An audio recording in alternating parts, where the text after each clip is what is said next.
Le gouvernement du Québec propose depuis peu un outil concret pour permettre aux municipalités de rétablir un équilibre fiscal rompu au détriment des propriétaires de forêts privées. Rencontre avec Michel Couturier, maire de la Malbaie, et Vincent Lévesque, directeur du syndicat des propriétaires forestiers de la région de Québec, qui explique simplement comment on peut faire une pierre trois coups en rétablissant l'équilibre fiscal tout en stimulant l'industrie de la foresterie privée ainsi qu'en valorisant les meilleures pratiques forestières. Les propriétaires forestiers privés qui ne profitent pas de cet allègement sont invités à se présenter à leur assemblée municipale pour en discuter. Cette capsule est une présentation de la microbrasserie La Souche avec la collaboration du syndicat des propriétaires forestiers de la région de Québec et l'Agence des forêts privées de Québec.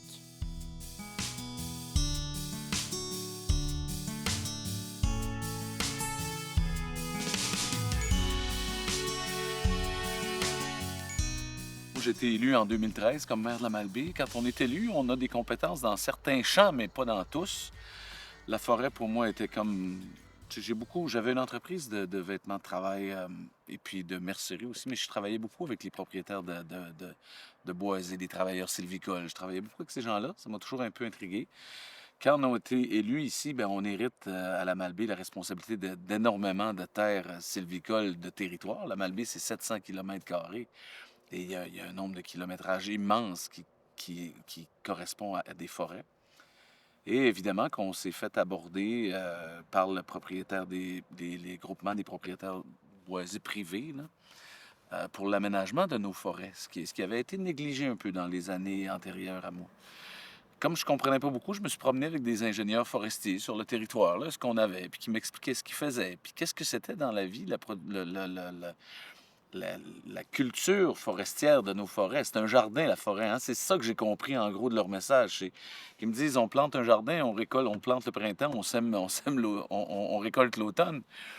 Mais une forêt, c'est sur 15 ans, 20 ans, mais si on ne la récolte pas, c'est de la belle matière première qui se perd de toute façon.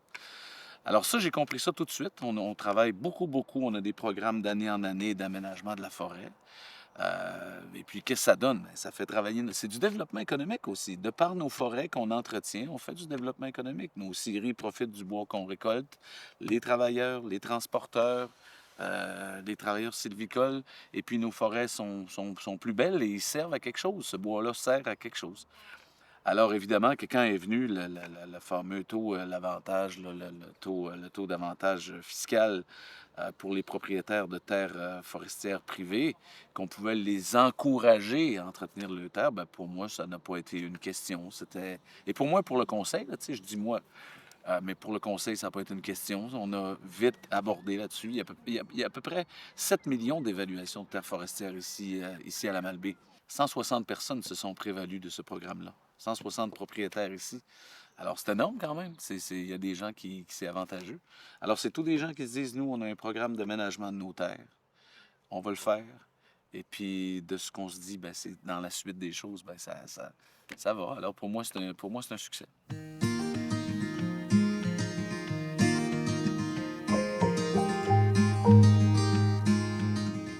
L'immeuble forestier, c'est un nouvel outil qui a été mis en place dans la loi sur la fiscalité municipale, puis qui répond à un enjeu de transfert du fardeau fiscal qui a été démontré au cours des 20 dernières années. Les taxes municipales sur les propriétés forestières ont cru beaucoup plus vite que celles sur les résidences, ce qui amène un transfert du fardeau fiscal vers les producteurs forestiers. Puis le gouvernement, en voulant permettre aux municipalités d'atténuer ce transfert de fardeau fiscal-là, lorsqu'ils ont modifié la loi sur la fiscalité municipale, ils ont introduit une nouvelle catégorie d'immeubles, qui est l'immeuble forestier.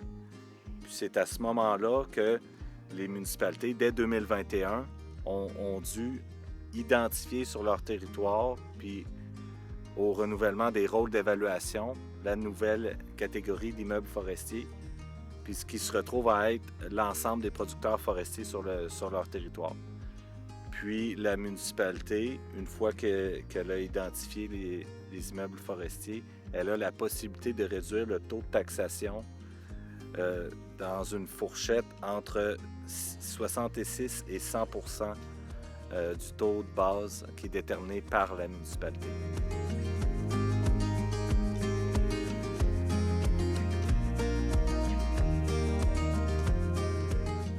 C'est quand même curieux de voir comme l'industrie forestière est un peu comme l'industrie agricole.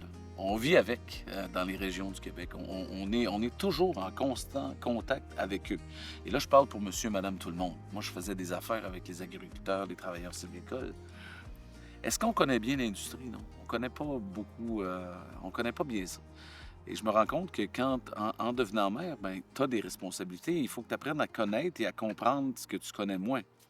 Et puis, ben, l'industrie forestière, pour moi, c'en est une, de voir tout ce cycle, de voir à quoi servent les forêts, de voir comment les gens y travaillent, de voir comment on peut exploiter nos terres, puis de différentes façons, comment on peut encourager cette industrie. Je pense que les producteurs, les propriétaires de boisés privés apprécient ce qu'on fait pour eux. C'est une sorte de reconnaissance aussi de dire, ben écoutez, vous avez des forêts, vous avez quelque chose d'intéressant, faites-vous un programme, puis aménagez-la comme il faut, votre forêt, exploitez-la, à côtoyer des travailleurs, à côtoyer nous, comme propriétaires de terrain qu'on récolte.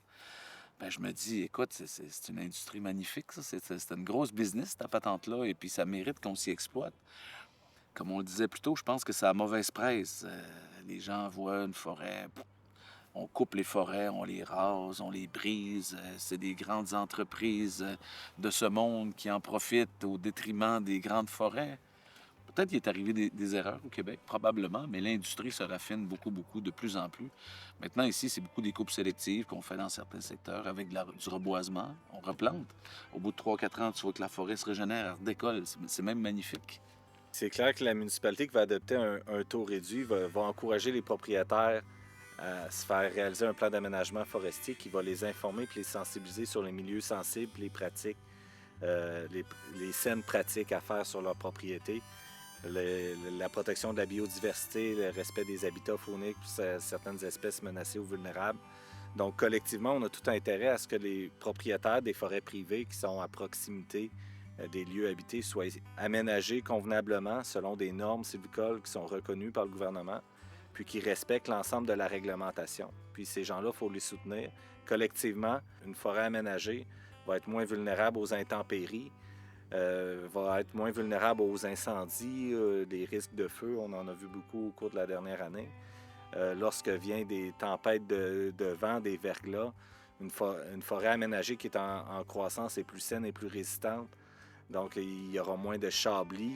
Il peut y avoir moins de risques de renversement sur des lignes électriques, des maisons, etc. Parce que les arbres, lorsqu'ils atteignent une certaine maturité, ils sont récoltés, ils sont destinés à des usines de transformation qui sont souvent plus à proximité d'une propriété privée que des arbres qui sont récoltés en forêt publique. Donc, au point de vue du bilan environnemental, c'est beaucoup plus rentable collectivement de récolter une ressource, favoriser la récupération de cette ressource-là qui est renouvelable à proximité des lieux habités.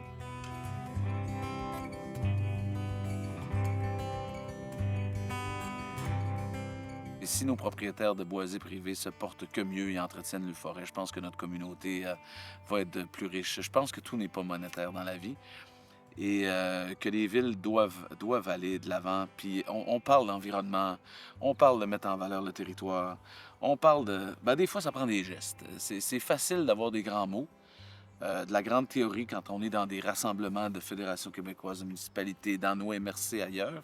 Mais des moments donnés, ça prend des gestes. Et puis la forêt, écoutez bien, tout ce qu'on a sous nos pieds, c'est la plus belle richesse qu'on a exploitée ici au Québec. Je pense qu'on est des privilégiés des dieux. Vous voyez le site ici, là? En arrière, c'est des montagnes avec de la forêt. Je pense que la richesse collective qu'on a au Québec, c'est ce qu'on a sous les pieds et alentour de nous. Et c'est là-dessus qu'il faut mettre l'argent, il faut pas que le dire, il faut faire des actes des fois. Et si sur les 160, 120 profitent du programme et mettent de belles forêts en valeur, sortent de la belle matière qui va sortir à faire vivre nos industries et tout, ben c'est de la belle économie durable. C'est parfait. Pas nous qui avons inventé ça, les forêts. Les gens en profitent depuis depuis que le monde est monde, comme dirait mon grand-père. Et puis, ils sont encore là. Quand c'est bien fait, c'est une belle industrie.